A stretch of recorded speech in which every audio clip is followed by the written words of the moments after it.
The Rogan Report Podcast. Check it out. All things Joe Rogan by day.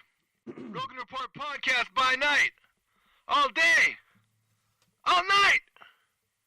Half hour to an hour-ish episodes once a week. The Rogan Report Podcast. All right, Shane. How's it going, buddy? Doing pretty good. How about you? Season 1, episode 17. That's how I'm doing. Yeah, man. Yeah, we're here. We're committed to getting it done. We're here on a Monday evening at your place. We're doing it late again. I feel like this is becoming a trend. Yeah, a little bit late into the evening. It's crazy busy season. I was driving down the White Mud Freeway on my way here, and they have construction going on there. And I was like thinking to myself, how those lights are brighter than the sun. Like, what is the candle power on those lights? Is it like 10 billion candle power? Too many. It's for sure. I was like, I looked over for a second and just like stared straight into one for just a second. Yeah. And I feel like I nearly went off the road. Are you talking about construction at 75th Street there? I guess that's what it is. God yeah. damn, man. That thing is always under construction. Yeah. And the other thing is also when I drive by there at night, there's always the like brighter than the sun lights going, and I never see a person there.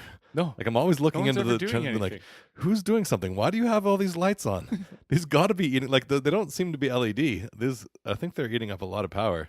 Yeah, they're intense anyway. Yeah. Anyways. Shout out to the city of Edmonton. Yeah. Getting it done. Yeah. Except not. Kind of a light week for Rogan. There was 4 episodes, but did you notice that this week every episode was kind of around the 2-hour mark? Yeah. It actually started with like an hour and a half long episode with Deontay Wilder, and then all the other episodes were like 2:15. I think the longest one was like 2.5 hours. I'd have to say for the average person, that's a lot more digestible. 2 hours. Yeah. Sometimes when they go 3.5, like I think back to it, and I'm like, okay, how much of that? If I had to just give a recap immediately after listening to a 3.5 hour episode, what do you remember? I was like, I could recap maybe 10 things that they've talked about. Yeah. You know, Yeah. so it's like, and then now here we are, you know, at the end of the week, some of the episodes as far as a week ago. Mm-hmm.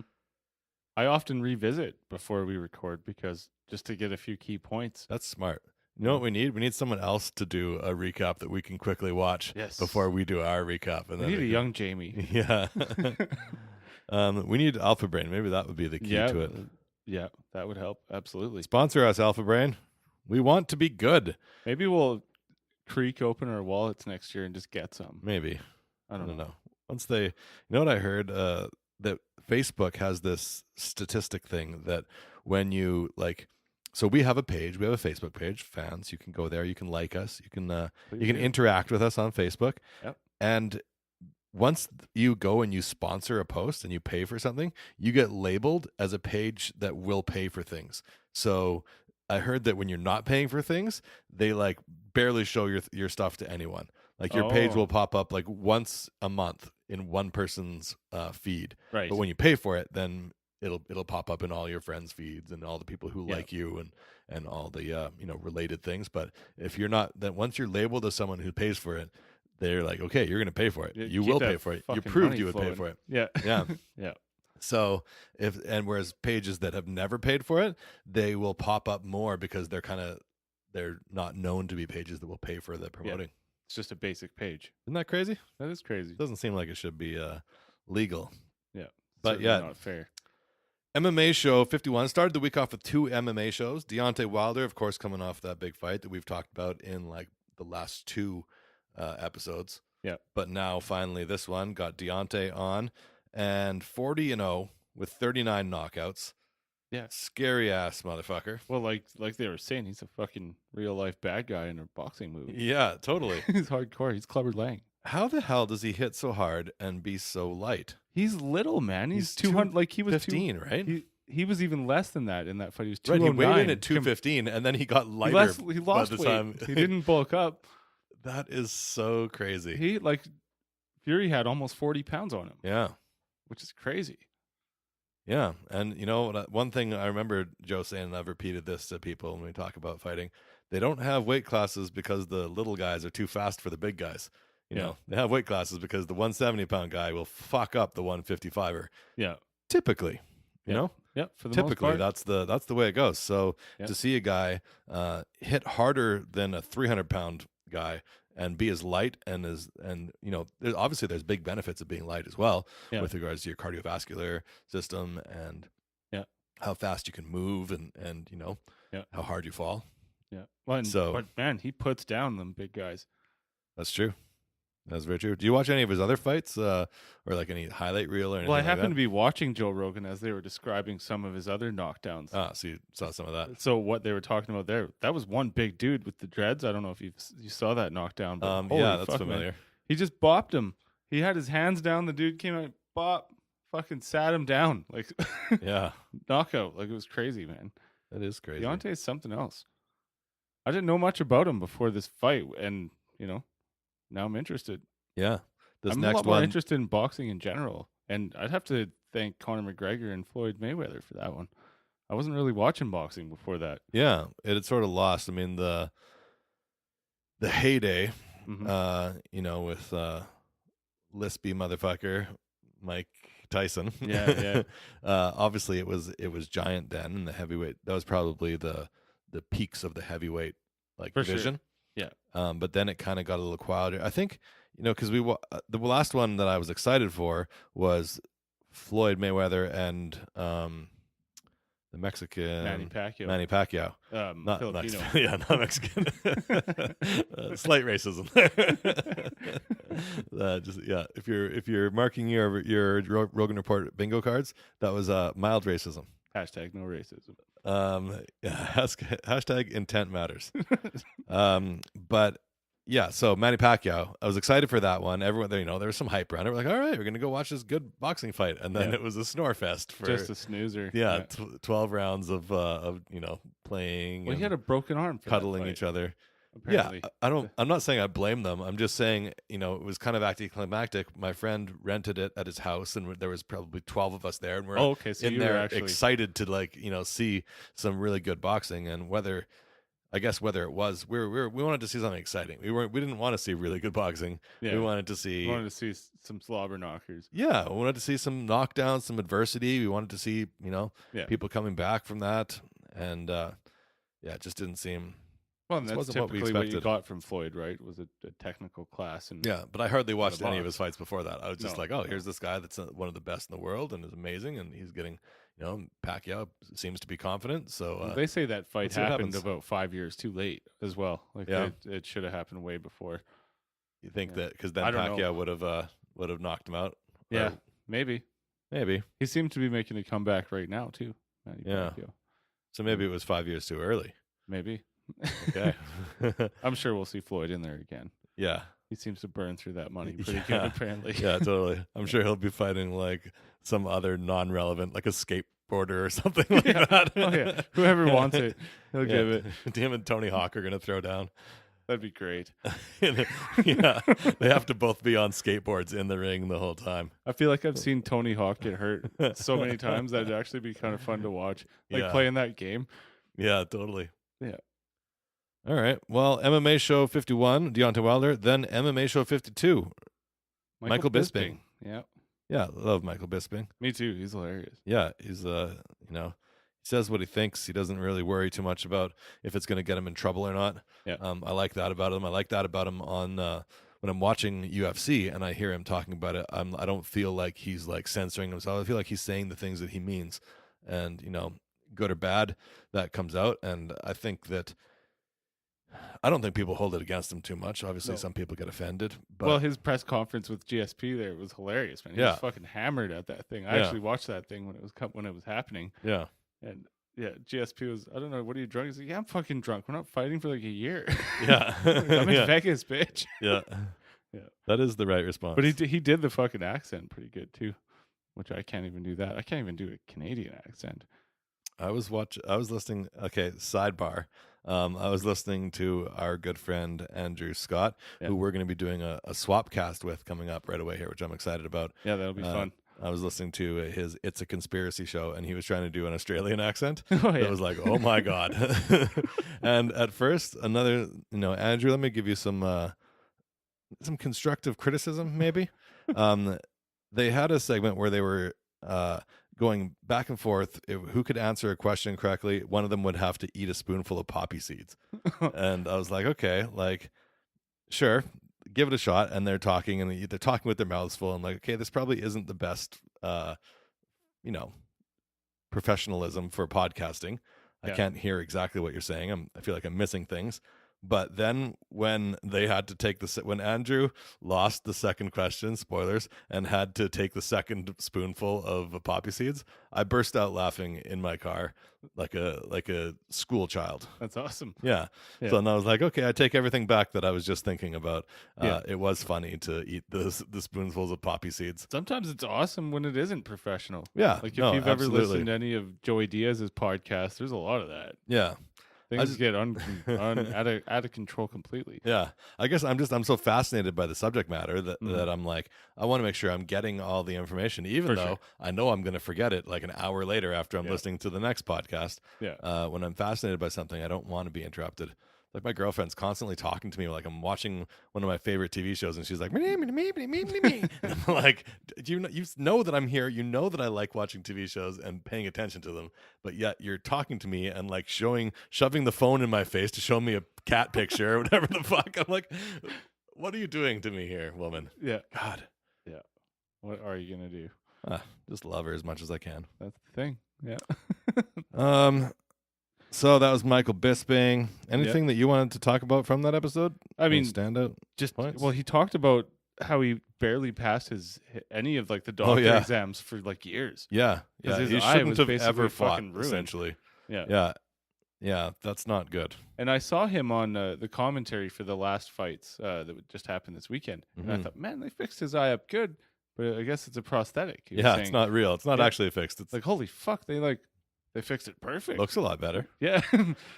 You got to wonder if he was going into all of those fights with 20/20 like perfect vision. Not really. No, he wasn't. But if he had been, I see. like, Yeah. how would those fights have gone? What would because he had the cardio and the like durability And the skills. and man. the skills. Yeah, really. Yeah.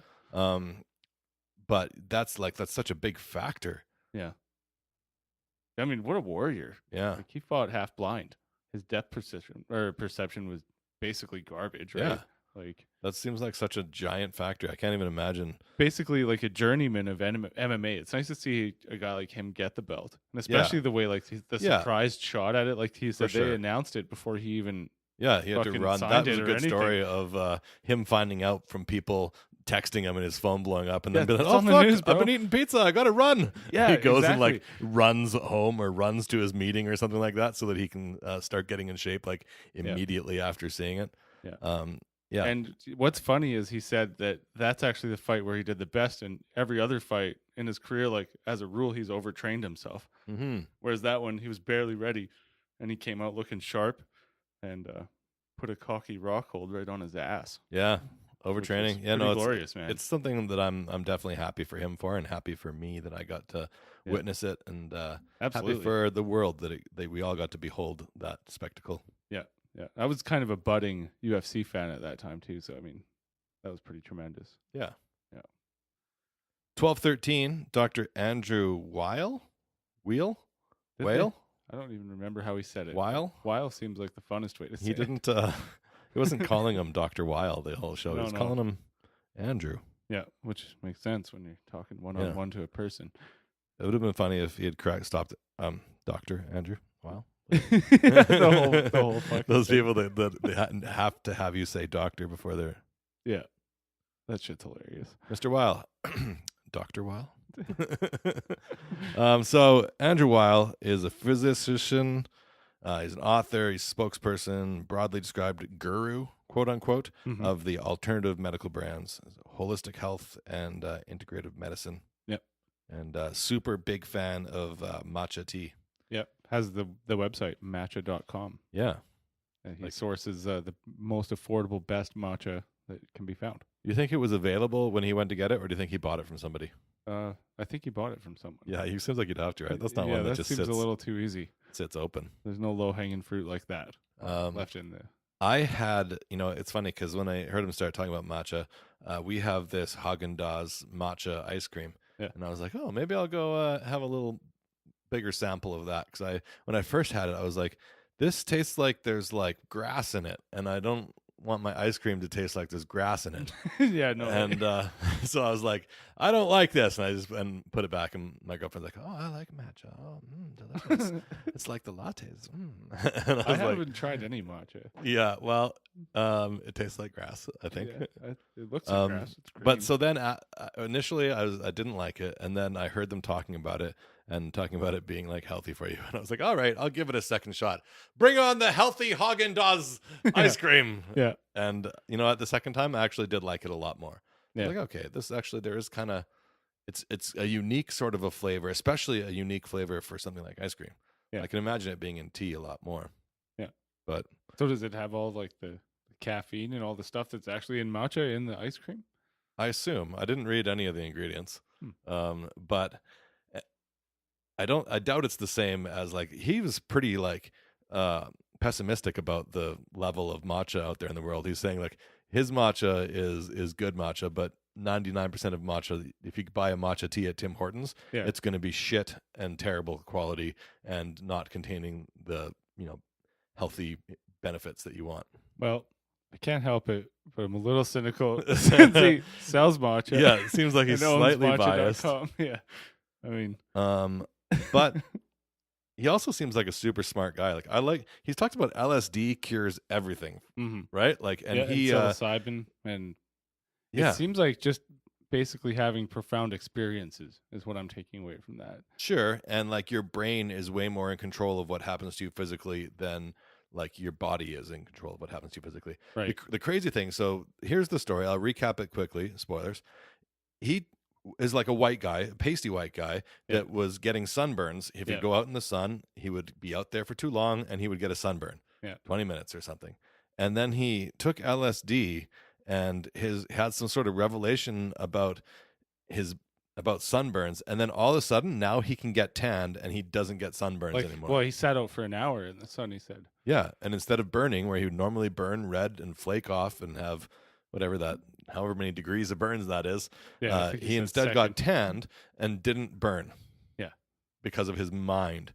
And Joe's like, fuck that. If I put like a hot piece of metal on you, it's going to burn your skin. Steak cooks on the steel because the steel is hot. The steak doesn't know it's getting cooked. Yeah, exactly. So I like Joe's analogy there. I was like, man, that's. I love how he jumps on bullshit. He's like, hold on. Hold up. That's not real. Yeah. But it is his lived experience. Like, I didn't believe that Andrew was lying. It sounded to me like that is. However it happened, that is what happened. Well, and I believe his analogy of the coals, right? People walking over the coals at these GRU things. And as soon as Joe said too, he's like, "Oh, that's because coals don't conduct very well. Metal conducts much better. That's coal on coals." Yeah. And I had heard that before as well, and so that was my immediate reaction to him starting to tell that story. And then he's like, "No, 2 other times I tried to walk in the coals, I burned the shit out of my feet." Yeah. No, I can see the mindset for sure, but. Again, if you leave your feet on there, they're going to cook like steak. Yeah. Well, yeah. What can you do? You can't stand there for an hour. Yeah. That's for sure. Yeah. But I believe in the mind. But there is some mind over matter. Yeah, for sure. The placebo and nocebo effects. I do believe in that stuff. Mm-hmm. But physiology is also a thing. Yeah. I think. So it's a fine balance. Yeah. How about he was saying you could be like hit with something that would normally damage you? Yeah. Joe's like, I want to see you get burned and kicked. Yeah. Like, I'm going to put Deontay Wilder in the ring with you. He's going to punch you in the face and you show me your mind over matter. Yeah. Let's do some studies. Yeah. That's like these fucking videos Joe posts on Instagram all the time of like karate techniques and shit. There's total bullshit. Yeah. People, yeah. He's legit as fuck, I think is his hashtag. Hashtag legit as fuck. Yeah. Yeah, those are good. I follow a page on Facebook of people doing fake martial arts, and it is really funny. Yeah. There's like a 3-minute one of people doing these dancing. Like, it looks way more like dancing than it does like fighting, and a lot of the kicks are like putting their foot behind their other foot. It kind of looks like somebody doing an elaborate curtsy or something. It's they're quite silly, but and the characters, like just the faces of the people, none of them look boring. They all look super interesting, and like I'd watch a reality show of those people who think they're doing this martial art. Just watch them in their daily lives going around. I want to see those guys fight each other. Yeah. All the ridiculous martial arts against each other. Let's see which ones pan out. That's what UFC started as. Yeah, totally. But it started as people who are at least competent. Much more than at least fools. they're one. Yeah. All right. What else? Anything else from Andrew Weil? Swear word science. I thought that was interesting too. He's saying that when if you swear, that comes from a different part of your brain. So often people like that have brain injuries or Alzheimer's or whatever, they lose some parts of their speech, but they don't lose the swearing. But it helps, but it also helps with the pain threshold and stuff he was saying too. Yeah. Which is interesting when you think about women giving birth. You hear a lot of foul stuff come out of their mouths. Right. I've been around for a few births, and I wonder if my mom swore at when I was born. Well, I never heard the stories. Things got loud, I imagine. Yeah. Well, I know that it definitely, like, I've hurt myself tons of times, and like when you yell, you let out that energy, and it like yelling and screaming helps you to not hurt as bad. Yeah, that's definitely a real thing that I've experienced. Well, and then they're talking. What about people that find other words swears that aren't really swears, or like you were saying, like saying "goddamn" in some states? That's like worse than saying "fuck" or whatever. Right. Yeah, it's interesting. And some people say so it's really just what you perceive to be swear words or taboo. That's what matters more than yeah. Which goes back to mind being fascinating. Oh, it totally is. Yeah. I love that stuff. That's my favorite topic of conversation, is talking about like philosophy and like psychology. I know I've mind fucked myself a bunch. Yeah. In my lifetime, for sure. In good ways? Not always. I've learned about mind fucks that you can do on yourself over the years, for sure. Yeah. All right. 1214, Lawrence Lessig. Another political podcast. Yeah. I liked this one too, though. He broke it down pretty, like Rogan said right off the bat. He's like, this guy explains it in a way that everyone can understand, and the real problems with the Electoral College and how it works, and that there's 14 states that essentially everyone who runs for presidency is campaigning to these 14 states. Yeah. And rather slightly to country. California and New York to get money, but then the actual campaign is tailored to these 14 states. And that is kind of bullshit. Like it's weird how it like comes down to the least important states. End up with the most power. Yeah. Super weird.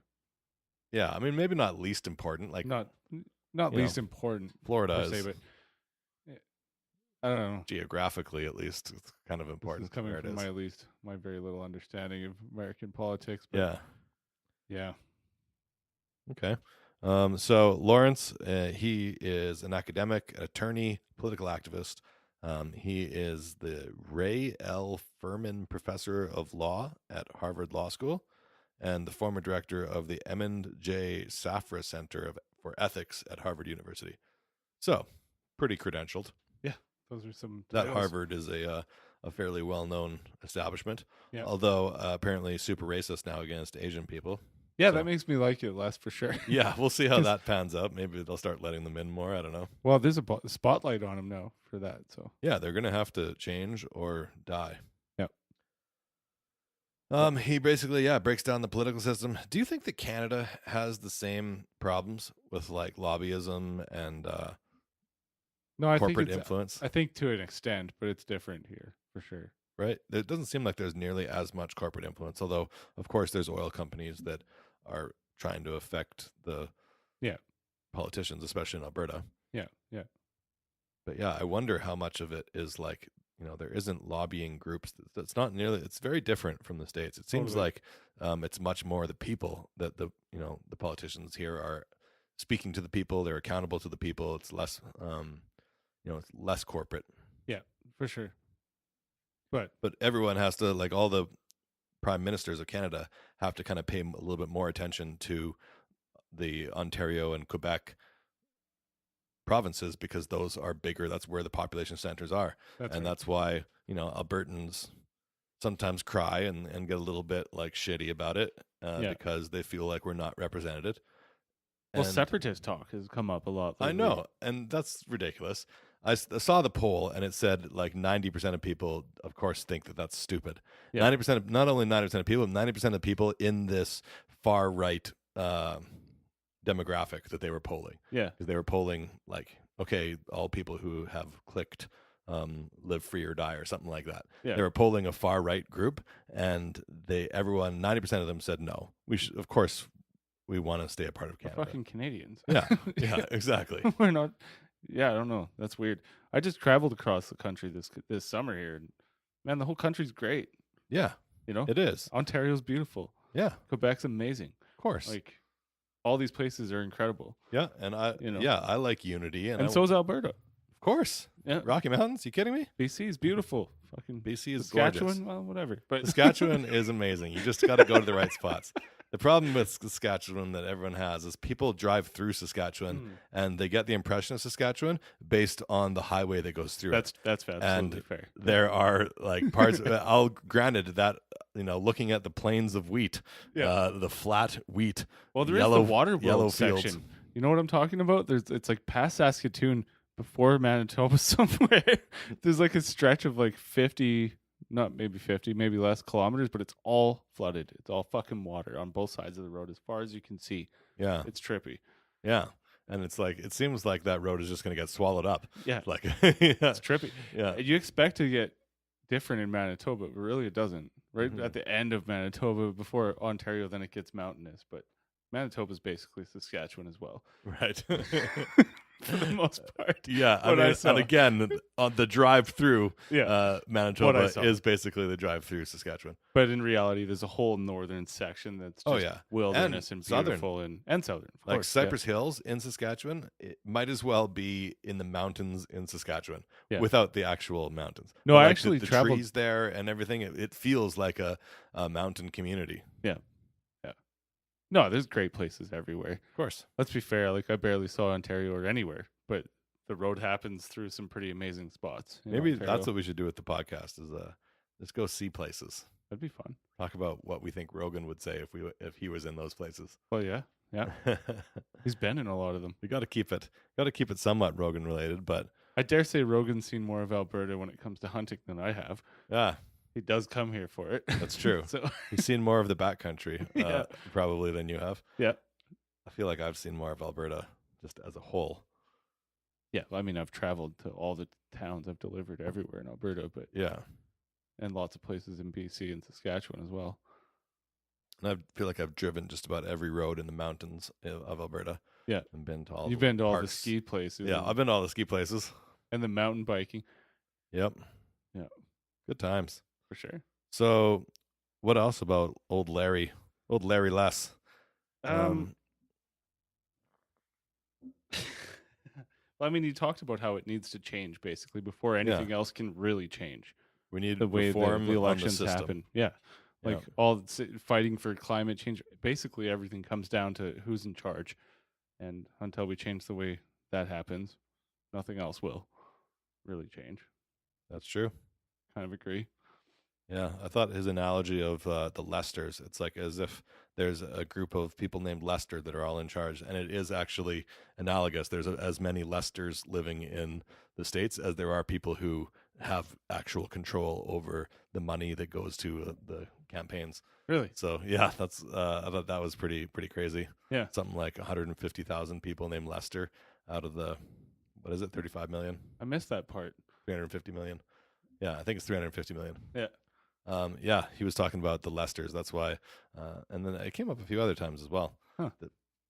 That was his analogy. That's cool. Yeah, I don't have any more notes in my. That gets us all the way through it. We're at 28:49, so we got 1 minute here to wrap up to live up to our half an hour commitment. We have to talk about the fights, though. Yeah, we do. UFC, Lee versus Iaquinta. Do you want to start from the bottom of the card to the top? I don't know. Let's start from the bottom. Okay. So Miller- Charles Oliveira versus Jim Miller. Yeah, that was a good fight. Sure was. Yeah. I don't know. Were you cheering for anybody in that fight? Not really. I mean, Jim Miller is kind of another journeyman, right? Yeah. They talk about like has been beat a lot, but you can never count him out. Yeah, he's got a big beard, so I kind of Big fucking head, hey? related with him on What a that. bowling ball on top of his shoulders, like Yeah, holy shit. but it was pretty. It was 115 into the first round. pretty fast that Oliveira had him tied up. Yeah. The cool thing about that is that he didn't really take a lot of damage. He just Yeah. got submitted really fast. It's a and- jiu-jitsu match. yeah, that's embarrassing, but he's not gonna have weeks of headaches now. Yeah. The way some of the other that. Okay, we'll talk quickly about Rob Font and Sergio Pettis, but I can't wait to talk about Edson Barboza and Dan Hooker. Oh man, So Rob Font got the decision win over Pettis. who is the little Pettis? the little Pettis? Yeah, the not quite as bad tattoo because he only has the one side. Give him some time and some money. Yeah, man. he's got We'll to catch get up. another face on the other tit. Yeah, But yeah, Font basically looked in control of the fight the entire time. yeah. It was kind of, I don't know, they're just little guys, so Well, and they Pettis don't really just hurt moved each up other. to bantamweight for this fight too. Right. eh? And he looked a lot smaller than Font. Yeah, he did. Font didn't respect him. So does Pettis look like? Anthony Pettis always looks smaller than everyone too in his division. Mm-hmm. So I wonder if he That's does part well. of their genetics, maybe. Yeah. Okay. So Edson Barboza and Dan Hooker. Oh my God, what a slugfest. That Dan Hooker, too tough for his own good. Fuck yeah. For sure. I was like, yeah, this fight could have been stopped any one of like 100 That shots ago. Barboza's a monster, man. Yeah, man. And when you think back to how fucking Khabib just handled him, Yeah. that's fucked up. Makes you wonder though how he was going into that fight, what other factors there might have been. Yeah. He wasn't obviously approaching it the same. Well, and it's obviously the perfect beast to take down a striker. Yeah, that's an the thing amazing too. wrestler, right? You know? Yeah. So, but anyway, back to Barboza, Dan Hooker. Yeah. So it started with leg kicks, just like savagely destroying his front leg. He could Yeah. barely walk on it. Just chopping that thing. And yeah, just Holy slamming fuck. it in. They were showing kind of an angle where you could see the welts on the leg, and I was like, oh, that looks brutal. And dude, he just throws his whole house at every fucking strike. Yeah. Like, holy Yeah. fuck. Yeah, those like wheel kicks that like didn't land but looked like he was gonna go right through the mat. Are you trying to kill him? Yeah. He's gonna die if he gets hit by these hits. Yeah, totally. That was crazy. Yeah. But then Hooker like actually had him down, and it looked like he was gonna come back and maybe be able to put up a fight. Mhm. In I guess what was that, the third round? No, the second round maybe. I Hooker think looked it was like the he was second round. like he was coming back a little bit. They was on the ground. He was on top of him for a Yeah. while. But then once they got stood back up, then it was all Barboza Yeah. in the second. And yeah, that spinning, that like turning side kick or whatever you call it, spinning back kick that landed right to the gut that they showed Dude, like you 16 could see it was like a times. delayed reaction Uh-huh. too. It like came like at least 3 seconds later. He Yeah. was, oh. Yeah, and it was just so Oh my perfectly God. like right exactly to the midsection. Like Yeah. yeah. I'm glad I've never been kicked like that. I hope I never am. Good Lord. Was that like that should have been fight of the night, right? I Was think it- so. I'm trying to see. It doesn't show here if there was like what the fight bonuses were. It was the co-main. Yeah, the whatever this UFC basic site that I'm looking at here doesn't say. Hmm. But then there was the main event, Kevin Lee, Ali Quinta, and I watched the first round, and then my DVR shut off. That's And bummed. I was like, God damn it. So I got to remember when I'm setting recordings that I got to set it to go an extra hour. Were you going for someone in that fight? Kind of for Quinta, I think. Yeah. I was Well- actually going for Lee because I've heard him more. Like he was on Joe Rogan not too long ago. Yeah, I don't know. I guess I kind of like the underdog. Lee's Yeah. a little smaller. Yeah. And Lee, I don't know. I don't have anything against him. Yeah. But Alec Quinta's pretty fucking good, man. yeah. Like that was a master class. Yeah, I mean, all I saw, so it quit after the first round. It looked to me like Lee probably had the first round. Yeah. I didn't see the scorecards. Did you look at the scorecards? I'd say no, I actually didn't. But I think that 1 and 2 you could give Lee. Yeah. But everything after that. Was Quinta? Yeah. Okay. Yeah, it kind of looked like that in the highlights that I watched, that he was better at the end of the fight. Yeah. And like I was saying, too, in that last show, I think it's more important how you finish than how For you sure. start. Outstanding boxing. Like really good. Mm-hmm. And then again, you think back to the Khabib fight with Quinta. He might be the guy that's done the best against Khabib so far. Right. You know? Yeah. Especially when you compare him to Conor McGregor, who got fucking pieced up and fucking neck cranked out in the second round or third? Yeah. I can't remember, but early. Whenever it was. Yeah. Yeah. It happened. Yeah. Yeah, So- I want to say third. Yeah. Yeah, there's some big fights to happen in that division. Mm-hmm. Certainly. Do they? And Khabib doesn't have a fight scheduled right now, right? I don't think so.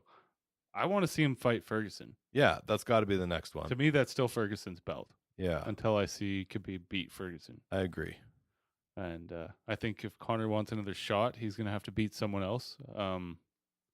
Maybe Ally Quinta. The only thing, the only way I'm not upset, if it's not Ferguson, Mhm. is if it's GSP.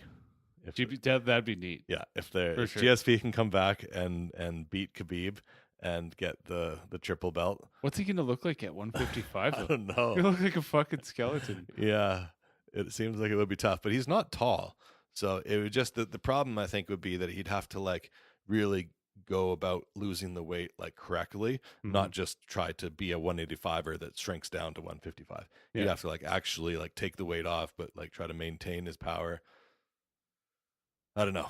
And then there's Holloway that could easily jump to 155 at this point. And, Yeah. and has a real shot at a lot of these guys. Yeah, I Holloway Ferguson or Holloway Khabib, fun Fuck, fights that almost to watch. happened, man. Yeah, Holloway couldn't make weight for Khabib. yeah, So you know that he's good for that weight class. yeah, totally. Yeah. So, Those are all really fun things for us to look forward to. But the next one on the horizon, you've got the poster here in the room, Yeah. December 29th. We got the return of John Jones fighting Gustafsson. who was his hardest fight Yeah, by a fucking lot. man, I don't know. This is have you looked at the Vegas odds for it at all yet? No, I I'm haven't. sure Jones is heavily favored. but Probably. I don't think he's nearly as favored as close as the fight is going to be. You know what's funny? They were talking how Jones has not fought in so long. He's actually fought more recently than as Alexander Gustafsson. Is that right? Yeah. Because the Cormier They're both fight like wasn't that way long back. ago. Yeah. The co-main event on that's pretty fucking outstanding too. Nunes versus Cyborg. Yeah. And I mean, nobody's touched Cyborg yet. And What is that? What are they weighing in at? Is that 135 or is that 145? Cyborg doesn't go down that past 145. Right. So it's 145, or is it going to be even one?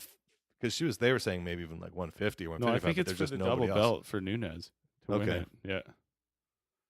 Because Nunes won at 35, obviously, against Holly, and she hasn't lost since that, right? No. She's been the 135 champ. Fucked Ronda up Yeah. bad. Like Yeah. worse than Ronda got fucked up by Holly. Yeah. Yeah. Ronda was the one I was thinking of. She there, came go in ahead. there all like, I'm sexy, and got just boof, boof, boof. Yeah. She was bouncing all over that ring. Yeah, totally. That was rough. Yeah. I'm excited for the Cyborg. I wonder.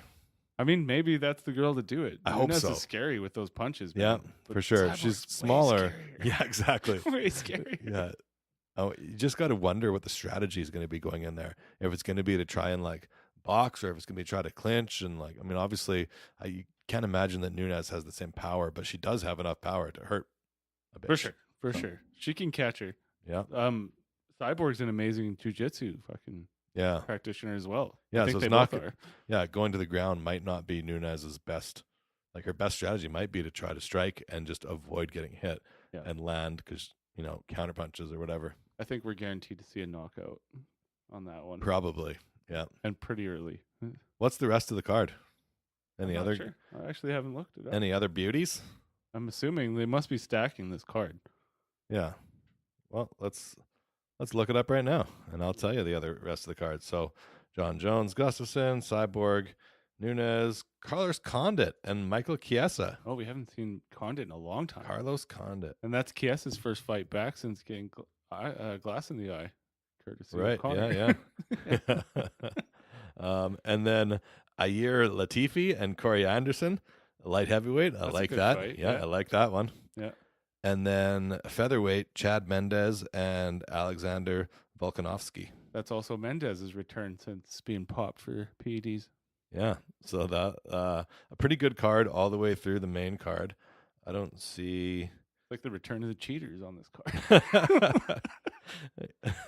I hope not. I hope not. Yeah, no, me too. I'm Okay. actually excited to see John Jones back in there. Yeah, me too. He's the baddest man still. Do you think they tried to make it returns like because of Jones coming back? Could They be. tried to make it like, okay, let's put in some other cool returns. Yeah. Yeah. Yeah, I bet you they did think about that. Those sure. crafty bastards. All right, we're coming up here on 40 minutes, Shane. It's late. We're 11:30 right now. Yeah. You've got kids upstairs trying to sleep, and we're down here talking. Yeah, I think we're okay. Yeah, probably. We're in this weird bunker room that seems to be built for soundproofing. Yeah. It's certainly odd in a townhouse, but No one will hear the screams. yes. Pretty sure this was a dungeon, Yes. and that's why we find our equipment on the floor sometimes and blankets hauled down. Ghosts. Yeah. All right. Well, thanks, listeners. Thank you so much for listening. Yep. And get at us if you have any questions. You were going to look up some Jeopardy questions. You I put was that gonna together? again. No it's been time? busy. Okay. Well, maybe for next episode. Are we doing a next week episode in the middle of the holidays? I don't know. I think we can. We could. We may have to do it later in the week Mhm. because my Monday, Tuesday, and probably Wednesday. Are Monday's pretty Christmas fucked up. Eve. Yeah, Tuesday. Yeah, I definitely can't do Monday and then Boxing Day. I'm busy. I think I have to take the kids shopping. Yeah. For that nightmare. Well, I'll be busy. 16-hour day that Oh, day yeah, for, that's right. for old Reubs, I expect. Yeah. But yeah, maybe one of those days after we'll For look sure. at it. Be a later in the week podcast, but Yeah. And then the next week we got the swap cast, Oh yeah, which will be fun. with the Centurion. Yeah. What's So Centurions, real 100 quick? shots of beer. What the fuck in, happens with the Centurion? 100 shots of beer in 100 minutes. Okay, I think it works out to being like 8 beers in about an hour and what's 100 minutes? Hour 40. good lord, So that could kill me, Rubes. 8 beers in an hour 40. It's not as drunk. The problem, okay, what you got to be careful, and I know I've said this a bunch of times, but it's not that much. If you have a couple waters after, Yeah. you're good. But the problem is people in an hour and a half, they don't stop drinking that after. They keep Mhm. on drinking like they would be drinking in a normal night. And if you start with 8 beers in an hour and a half and then drink like you would normally drink throughout the evening, you're going to be throwing up for sure. So Yeah, you're getting fucked up. yeah, we'll plan it. I'm going to have those 8 beers and then I'm going to take a solid hour break, just some waters. And then maybe I'll have another couple drinks after Where's that. this thing We'll see. taking place? At Finn McCool's in Mayfield, right by my house. Oh, okay. And so it's going to be live, like in front of an audience, presumably. I think there's 4 or 5 different podcasts. We're all going to go in there and we're going to each give kind of a 5-minute breakdown Yeah. of what their podcast is and what you do on the podcast. And then we're going to do the Centurion where we just kind of chat and bullshit amongst each other. That'd be fun for sure. Yeah, we'll see. I don't know if we all have if there's 4 or 5 podcasts and each of those podcasts have 2 to 4 people, it could end up being a lot of people talking over each other. Bit of a cacophony. We'll see what happens. Yeah. But I'm excited for it, and we'll put it out. We'll release it to you guys, listeners, and you can decide whether we should do that again or never, ever in the history of our lives. Well, I'd listened to a Centurion on Learning to Listen podcast, another Edmonton-based podcast, and Right. that didn't seem to go too bad. Okay. Yeah, that's sort of the inspiration for this one. Yeah. Although Hijacked Headspace did it first. Did they? Yeah, we did. I'm gonna have to listen back on that. Yeah, one. go back. I think we did it in like 2011 or 12. Okay, 13 at the latest. Yeah. It was one of the early on episodes. it's kind of the podfathers of the Edmonton podcast scene. Yeah, somewhat. Nobody knows, but yeah, somewhat. So again, listeners, thank you so much. Love you guys, and we'll see you next week. Dipping out. Take care. Hey there, Joe Rogan, super fan. This podcast is for you, my man. Or woman, or non-binary. Our recaps will be legendary. The Rogan Report Podcast. Come on, you'll have a blast at the Rogan Report Podcast.